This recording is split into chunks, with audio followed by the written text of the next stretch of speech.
কদরের রাত বা কদরটা কি সেটা বোঝাতে চেয়েছেন এবং তার গুরুত্ব এতটাই দিয়েছেন যে পবিত্র কোরআন শরীফের মধ্যে 114টা সূরা মধ্যে স্বতন্ত্র একটি সূরা তিনি অবতীর্ণ করেছেন, সূরা কদর 30 পারার মধ্যে যেটা লিপিবদ্ধ আছে। স্বতন্ত্র একটি আলাদা সম্পূর্ণ সূরা তিনি নাজিল করেছেন, নাজিল করে বুঝিয়ে দিয়েছেন যে কদর একটা আলাদা গুরুত্বপূর্ণ বিষয়। সকলে বলি সুবহানাল্লাহ। এবং আল্লাহ পাক এই কদরটাকে গুরুত্ব দিয়েছেন এই কারণে, কদরের রাত্রিতে আল্লাহ পাক পবিত্র কোরআন শরীফ অবতীর্ণ করেছেন। লাউহে মাহফুজে কোরআন মাজিদ স্টক করা ছিল। পবিত্র কোরআন শরীফ পরিপূর্ণভাবে একত্রিতভাবে প্রথমে ছিল লাউহে মাহফুজে। লাউহে মাহফুজ থেকে কদরের রাতে প্রথম আসমানে আল্লাহ পাক অবতীর্ণ করেন পবিত্র কোরআন মাজিদ পুরো 30 পারা। এবং মাস এই রমজান মাস, সেজন্য তিনি অপর আয়াতে বলছেন শাহরুর রমাদান আল্লাযী উনজিলা ফীহিল কুরআন। ওই মাস, যে মাসটা হলো রোজার মাস, রমজান মাস, এই রমজান মাসে পবিত্র কোরআন মাজিদ নাজিল করা হয়েছে। এবং সেই মাসের কোন সময়, সেই মাসের কোন দিনে, কোন মুহূর্তে, সেইটা বোঝাতে গিয়ে স্বতন্ত্র একটি সূরা তিনি অবতীর্ণ করলেন। সেই সূরাটা হলো সূরাতুল কদর। এবং সেটা বলা হয়েছে, রাসূল পাক সাল্লাল্লাহু আলাইহি ওয়াসাল্লাম বলেছেন যে এই কদরটা তোমরা রমজান মাসের শেষ 10 দিনের মধ্যে তালাশ করো। শেষ 10 দিনের মধ্যে। আমরা অনেকেই জানি যে 27-এর রাত্রে হলো কদরের রাত, কিন্তু না, নির্দিষ্ট কোনো রাসূল পাক সাল্লাল্লাহু আলাইহি ওয়াসাল্লামের নির্দেশনা নেই যে একদম ফাইনালি 27 সেটা নয়। আল্লাহ রাসূলের স্পষ্ট হাদিস যে তোমরা রমজান মাসের শেষ 10 দিনের মধ্যে কদর তালাশ করো, এবং সেটা সম্ভবত বিজোড় সংখ্যার রাতে। রমজান মাসের শেষ বিজোড় সংখ্যা 21, 23, 25, 27, 29 এই রাত্রে কদর খুঁজতে বলা হয়েছে, তালাশ করতে বলা হয়েছে। কদরটা কি, কেন এত গুরুত্ব, কেন আল্লাহ পাক এই রাতটাকে বেছে নিলেন কোরআন মাজিদ অবতীর্ণ করার জন্য? আল্লাহর বান্দারা, নবী মুহাম্মদুর রাসূলুল্লাহ সাল্লাল্লাহু আলাইহি ওয়াসাল্লামের উম্মতেরা, তারা যাতে সওয়াবের দিক থেকে কোনো রকম ভাবে বঞ্চিত না হয়। সারা বছর ঠিকঠাক আমল করতে পেরেছে কি পারেনি, কতটুকু আমল করতে পেরেছে, তাদের নেকির পরিমাণ কতটা, কম না বেশি, সেই নেকিটাকে, সওয়াবটাকে বাড়িয়ে দেওয়ার জন্য এবং আখিরাতে ময়দানে মাহশরে বিচারের দিনে যাতে বান্দার আমল ভারী হয়, নেকির পাল্লাটা ভারী হয়, ভুল ভ্রান্তি অন্যায় সব গুনাহ ক্ষমা হয়ে যাতে বান্দা সেই দিনেতে আমার দরবার থেকে নাজাত পায়, সেজন্য আল্লাহ পাক এই ব্যবস্থাপনা করেছে। এই কদর সম্পর্কে পবিত্র কোরআন শরীফের যে সূরা আল্লাহ পাক রাসূল পাক সাল্লাল্লাহু আলাইহি ওয়াসাল্লামের প্রতি নাযিল করে বলছেন যে ইন্না আনজালনাহু ফি লাইলাতিল কদর, যে আমি পবিত্র কোরআন মাজিদটাকে লাইলাতুল কদরে অর্থাৎ কদরের রাতে অবতীর্ণ করেছি। ওমা আদরাকা মা লাইলাতুল কদর। আল্লাহ পাক রাসূলকে জিজ্ঞাসা করছেন যে রাসূল, হে আমার বন্ধু, আপনি কি জানেন কদরের রাতটা কি, কতটা গুরুত্বপূর্ণ? বদরের রাত কতটা গুরুত্বপূর্ণ আপনি কি জানেন? আল্লাহ আবার উত্তরও দিচ্ছেন যে লাইলাতুল কদরি খায়রুম মিন আলফি শাহর। এই লাইলাতুল কদরটা হলো 1000, শুধু নয় 1000-এর চেয়েও বেশি রাতের থেকে উত্তম। সকলে বলি সুবহানাল্লাহ। 1000 নির্দিষ্টভাবে বলা হয় যে হাজার হাজার মাসের থেকেও উত্তম রাত হলো, উত্তম সময় হলো এই কদরের রাত। তানাজ্জালুল মালাইকাতু ওয়ার রূহু ফিহা বিইذনি রাব্বিহিম মিন কুল্লি আমর। তানাজ্জালুল মালাইকাতু, ফেরেশতারা, এবং ওয়ার রূহ, এবং জিবরাইল আলাইহিস সালাতু ওয়াস সালাম, ফিহা বিইذনি রাব্বিহিম মিন কুল্লি আমর, আল্লাহর হুকুমে তারা পৃথিবীর বিভিন্ন প্রান্তে ছড়িয়ে পড়ে। আল্লাহর হুকুমে তারা পৃথিবীর বিভিন্ন জায়গায় ছড়িয়ে পড়ে। সালামুন হিয়া হাত্তা মাতলাইল ফাজর, এবং তাদের প্রতি শান্তির দোয়া, রহমতের দোয়ার জন্য প্রার্থনা করে আল্লাহর দরবারে। কতক্ষণ পর্যন্ত? যতক্ষণ পর্যন্ত হিয়া হাত্তা মাতলাইল ফাজর, যতক্ষণ পর্যন্ত ফজর না শেষ হচ্ছে। সকলে বলি সুবহানাল্লাহ। অর্থাৎ যে রাতগুলো আমাদের মধ্যে আসছে, একটা রাতে যদি আপনি গুরুত্ব সহকারে, খুশু-খুজুর সঙ্গে, ইখলাসের সঙ্গে, আন্তরিকতার সঙ্গে যদি আপনি আমল করেন, ইবাদত বন্দেগী করেন, তাহলে এই এক রাত ইবাদত করার পরিপ্রেক্ষিতে 83 বছর 3 মাস কমপক্ষে আমল করলে যে সওয়াব হয়, অর্থাৎ 1000 মাস থেকেও উত্তম বলা হচ্ছে।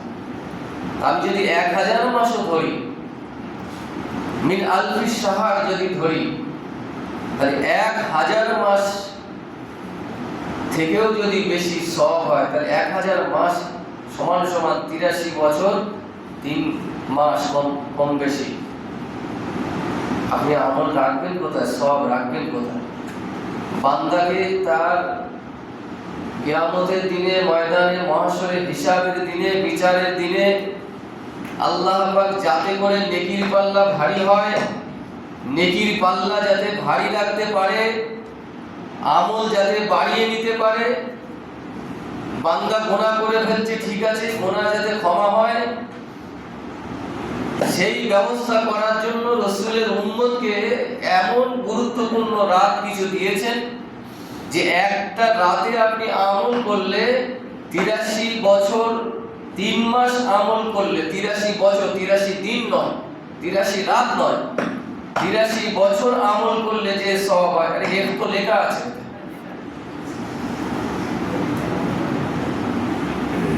83 বছর 3 মাস আমল করলে যে সওয়াব হয়, সেই সওয়াব আমাকে আপনাকে আল্লাহ পাক দিয়ে দেন। সকলে বলি সুবহানাল্লাহ। না আমরা হতভাগা, আমরা সেগুলো, আমার কপাল ফাটা, আমরা সেগুলো নিতে পারি। ওই 21 রাত্রিরে 2 রাকাত করে 4 রাকাত লাইলাতুল কদরের নামাজ পড়ি, 23 রাত্রিরে 2 4 রাকাত হয়তো নামাজ পড়ি, তাও ইমাম সাহেব বলে দেয় বলে। 25 রাত্রিরে 2 4 রাকাত হয়তো পড়ি, 27 রাত্রিরে হয়তো একটু বেশি পড়ি, ইমাম সাহেব যতক্ষণ পড়ায়, তাও আগের থেকে কিছু মানুষ বলে দেয় একটু ছোট করে বলে। তো নাই বলে, আপনাদের সাথে বলে না, আমাদের বলে দেয় আলাদা, একটু তাড়াতাড়ি করতে, 11টা 11:30টার মধ্যে শেষ করে বলে। আরে মসজিদে যতক্ষণ হয় হোক না, মসজিদে যতক্ষণ নামাজ হয় হোক, আর আমি ইমাম সাহেবের উপর নির্ভর হয়ে থাকবো কেন? আমার নিজের কোনো যোগ্যতা নেই, আমি সূরা ইখলাস পড়তে পারিনি, তাহাজ্জুদের নামাজ পড়ার যোগ্যতা আমার নেই, নফল নামাজ পড়ার যোগ্যতা আমার নেই, বসে বসে সুবহানাল্লাহ, আলহামদুলিল্লাহ, সুবহানাল্লাহ ওয়া বিহামদিহি, সুবহানাল্লাহিল আযীম, এই যোগ্যতা আমার নেই। জীবনে অনেক নামাজ কাজা হয়েছে, কিছু কাজা নামাজ ওই রাত্রিরে আদায় করে নেই, এই যোগ্যতা কি আমার আপনার নেই? সব কিছু যদি ইমাম সাহেবের শিখিয়ে দেওয়া বলিতে যদি আমরা করি, তাহলে আমি কি আল্লাহর দরবারে বলবো? আজ আমাদের সমাজ এমন হয়ে গেছে যে মাইকে বলে দিতে হবে তারপরে মহিলারা নামাজ পড়বে। অন্যান্য খবর কিন্তু মাইকে বলে দিতে হয় না। ওই ফেসবুকে ইউটিউবে যে সিরিয়াল হয় সেগুলো কিন্তু মাইকে বলতে হয় না। কবে কি হবে, কোন 8টায়, রাত 8টায় কি হবে, 8:30টায় কি হবে, পরের দিন আবার কাজা দেখা যাবে, সেসবগুলো কিন্তু বলতে হয় না। বলতে হয়, বলতে হয়। ওই যে সিরিয়ালগুলো যে হয় টিভিতে বলেন বা ইউটিউবে বলেন, এগুলো কিন্তু ঠিক খেয়াল থাকে। রাত 8টায় শুরু হলে একদম 8:45 থেকে রেডি হয়ে থাকে। আর যত মাইকে বলতে হবে কোনগুলো, শবে বরাতের নামাজ, কদরের নামাজ, মিয়ারাজের নামাজ, ইমাম সাহেব কেন বলে দেয়নি? তা তুমি কি শিখলে, তুমি কি করলে এতদিন ধরে?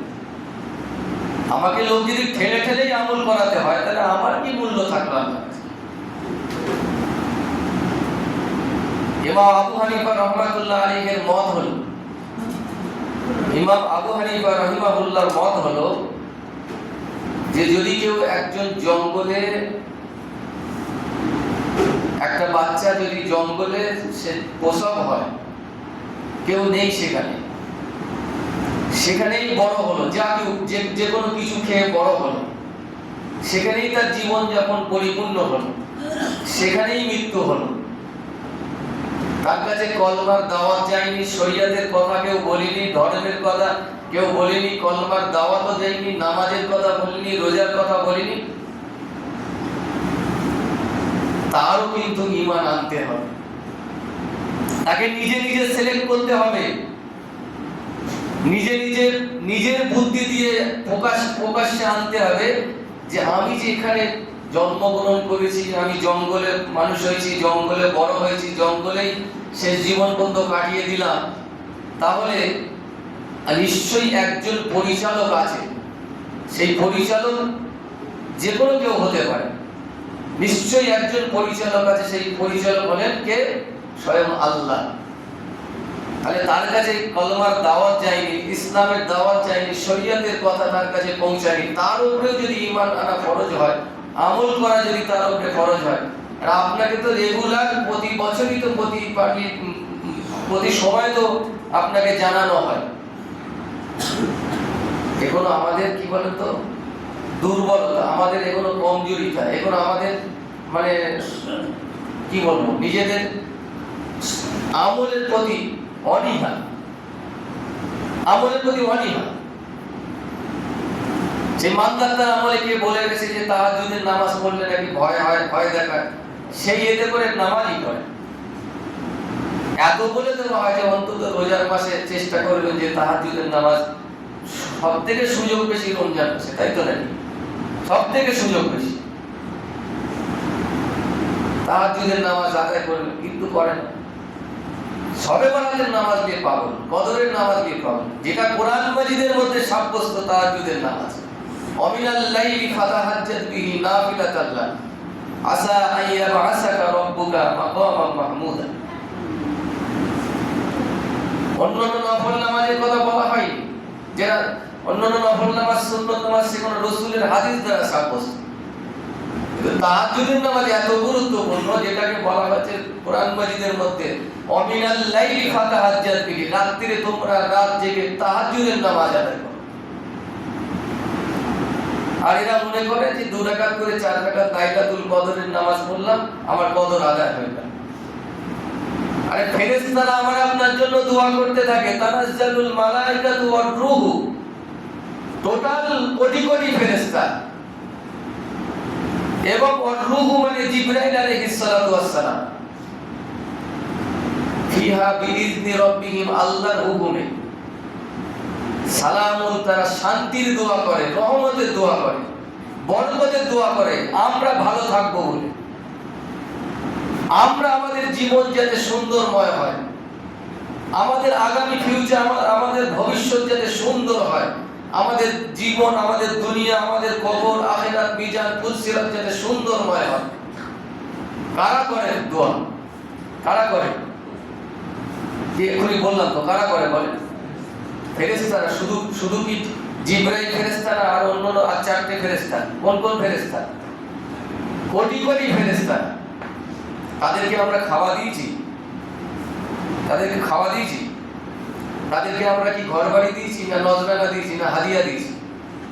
দেই আমরা? আমরা উত্তর দিচ্ছেন না কেন? সব বোবা নাকি? কথা বলেন। ফেরেশতাদেরকে আমরা খাওয়া দেই? ফেরেশতাদেরকে হাদিয়া দেই দোয়া করার জন্য, নজরানা দেই? তারা আমাদের জন্য কি করে? দোয়া করে। কেন? আমরা যাতে ভালো থাকি, আমরা যাতে সুন্দর থাকি, আমরা যাতে ভালো থাকি, আমরা যাতে সুন্দর থাকি, আমাদের জীবন, আমাদের কবরে যাতে আমাদের শাস্তি না হয়, আখিরাতে ময়দানে মাহশরে যাতে আমাদের বিচার সুন্দর হয়, আমরা যাতে জান্নাত পেতে পারি, সেই দোয়া তারা করে আমাদের জন্য। কতক্ষণ পর্যন্ত? রাত 11টা পর্যন্ত, 12টা পর্যন্ত, 10টা পর্যন্ত, কতক্ষণ? হিয়া হাত্তা মাতলাইল ফজর, ফজর শব্দ ব্যবহার করা হয়েছে, ফজর পর্যন্ত। আর আপনি 2 রাকাত করে 4 রাকাত নামাজ পড়েন। হ্যাঁ, ঘুমানোর প্রয়োজন আছে, শরীরের কাজ বাজের লোক আমরা পরিশ্রম করি, কলকারখানায় কাজ করি, আমাদেরও শরীর চলার দরকার আছে। কিন্তু কি করবো আমরা? এই 5টা রাত অন্তত অন্যান্য রাতের থেকে একটু বেশি আমল করব। রাত্রিরে তারাবি পড়ে একটু নফল নামাজ পড়ে শুয়ে পড়লাম, সেহরি খেতে উঠে সেহরি খেলাম, সেহরি খাবারটাও আমলের মধ্যে আল্লাহ পরিগণিত করে দিয়েছে।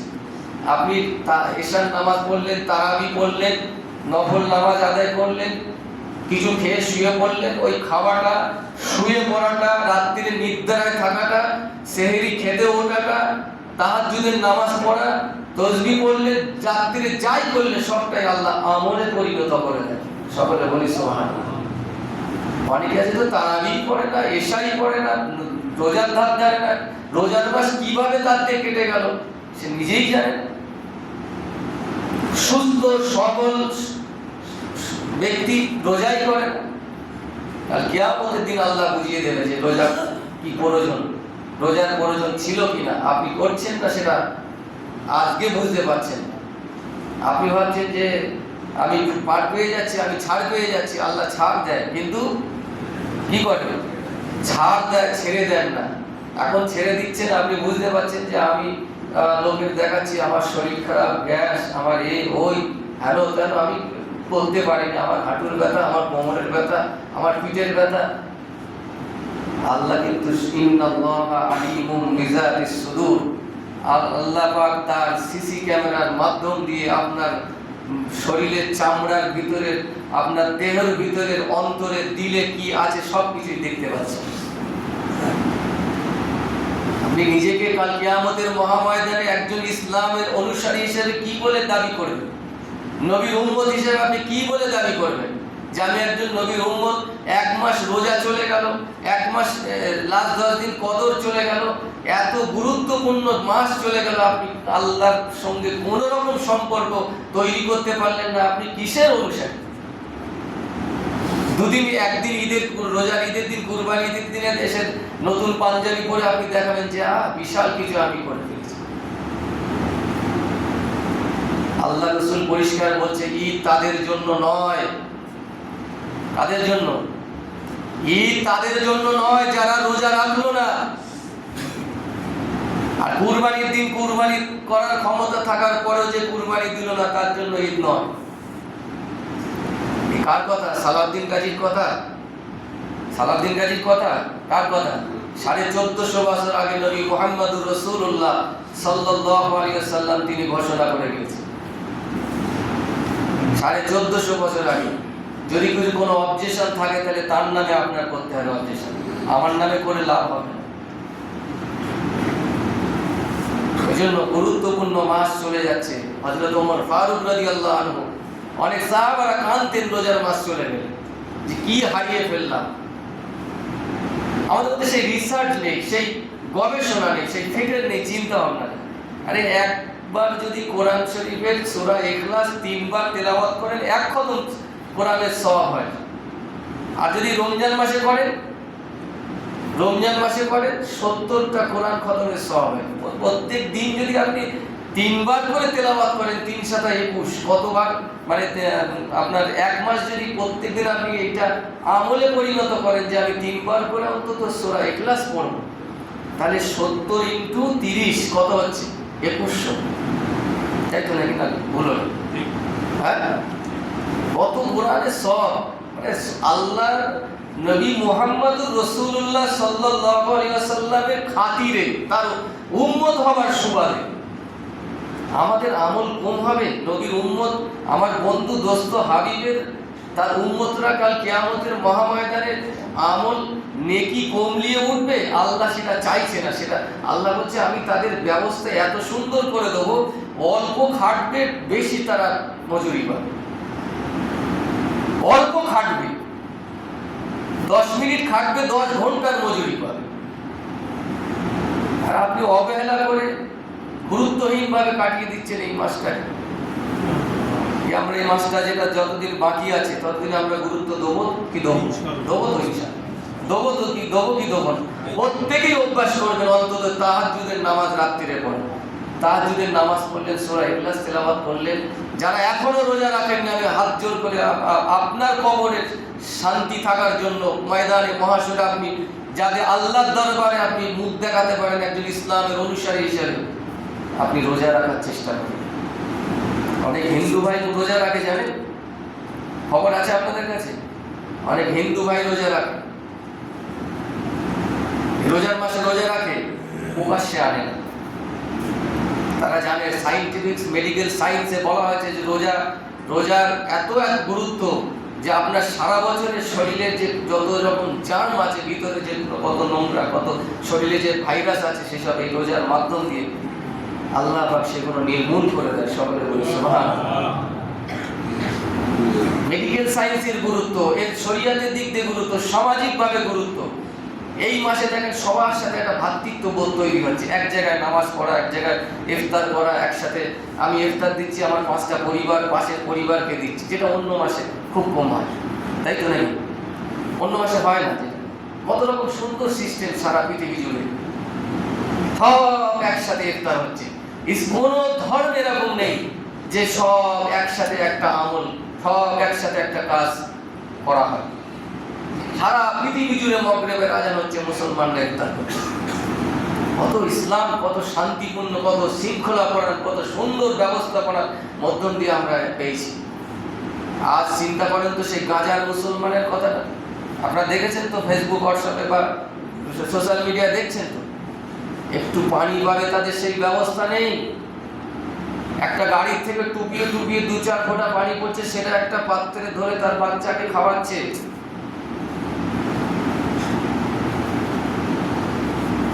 যারা যাকাত দিত, যারা যাকাত অন্য গরিবদেরকে দিত, তারা থালা নিয়ে তেরান শিবিরে পৌঁছেছে।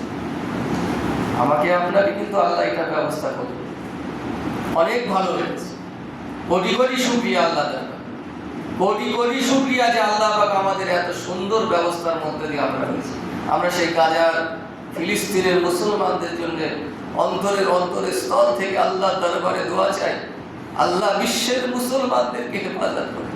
ছোট্ট ছোট্ট বাচ্চাদের ক্রন্দন, তাদের কান্না, তাদের রাহাজারি, তাদের কষ্ট দেখে সহ্য করা যায় না। যে যদি মনে হয় যদি আমাদের কোনো রকম সুযোগ থাকতো তাদের সাহায্য সহযোগিতা করা, সব উজাড় করে দিয়ে তাদের জন্য সাহায্য সহযোগিতার হাত বাড়িয়ে দিত। আল্লাহ দরবারে দোয়া করা ছাড়া আমাদের কোনো আর পরিস্থিতি নেই। যে অবহেলা করে কাটান না জীবন। আজকে আপনি আপনার পরিবারের জন্য সব কিছু করছেন, কালকে আমাদের মহাময়দানে দেখবেন ইয়াফিরুল মারউ মিন আখিহি ওয়া উম্মিহি ওয়া আবিহি, আপনাকে দেখে মনে হয় যেন একটা বাঘ আসছে, আপনাকে দেখে মনে যেন বিষধর সাপ আসছে। এরকম একটা বিষধর সাপ দেখে যেমন ভয় থেকে পালায়, বাঘ দেখে যেমন ভয় থেকে মানুষ পালায়, আপনাকে দেখে আপনার ছেলে, আপনার মেয়ে, আপনার পরিবার পরিজন দৌড়ে ছুটে পালাবে। তখন মনে হবে যে কাদের জন্য আমি নামাজ ছেড়ে দিয়েছি, কাদের জন্য আমি রোজা ছেড়ে দিয়েছি, কাদের জন্য আমি আমল করিনি, কাদের জন্য আমি হারাম উপার্জন করেছি, কাদের জন্য আমি সব কিছু করলাম। হয় তখন আর করেও কোনো আফসোস করে আর কোনো লাভ হবে না ভাই, কোনো লাভ হবে না। সেজন্য আপনার কাছে আমাদের দায়িত্ব, মা আলার রাসূল ইল্লাল বালাগ, আল উলামা ওয়ারাসাতুল আম্বিয়া, আল্লাহর রসুলের পরে আল্লাহর ওয়ারিসরা যারা আলিম উলামারা, তাদের দায়িত্ব হিসাবে আমি বলছি যে আপনারা আপনাদের কবরের কথা চিন্তা করে, হাসরের কথা চিন্তা করে, মিজানের কথা চিন্তা করে, আখিরাতের কথা চিন্তা করে আল্লাহ রসুলের পদে চলে আসুন। আল্লাহ পাক আমাদের সকলকে হেদায়েত দান করেন, সকলেই বলি আমিন। লাস্ট যে 10টা দিন জাহান্নাম থেকে মুক্তির কথা বলা হয়েছে, এই 10টা দিন আমরা অবহেলা করে কাটাবো না। আমরা যেমন আমল করব, ইবাদত করব, কোরআন মাজিদ তেলাওয়াত করব, যদি কিছু নাও পারি সূরা ইখলাস, সূরা ফাতিহা যাই করব, সেইটা তেলাওয়াত করে আমাদের জীবনটাকে সুন্দরময় করব। আল্লাহ পাক আমাদের সকলকে বলার থেকে বেশি বেশি, শোনার থেকে বেশি বেশি আমল করার তৌফিক দান করেন। সকলে বলি আমিন। সকলে সুন্নত নামাজ পড়েন।